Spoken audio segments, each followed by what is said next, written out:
Кръс! Добър вечер, дами и господа. Тази вечер съм соло. Имам предвид, моя партньор Геннади не е с мен тази вечер. За моя жалост, защото тъкмо се сработихме.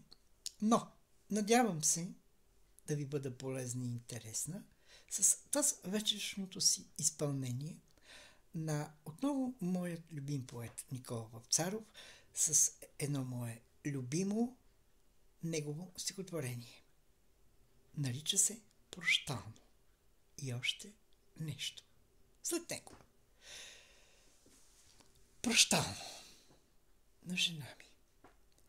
Понякога ще идвам в съня ти, като нечакан и далечен гост. Не ме оставя и ти отвън на пътя. Вратите не залоствай. Ще влезна тихо, кротко ще приседна.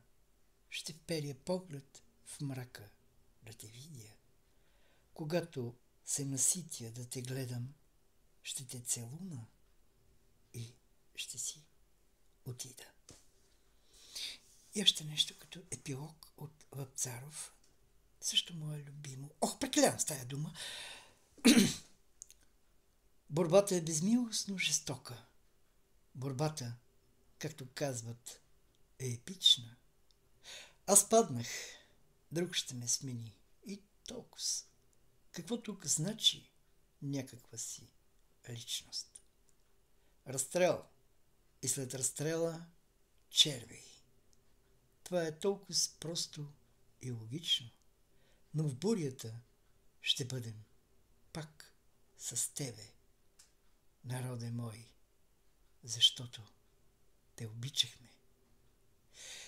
14 часа на 23 юли 1942 година. Вапцаров.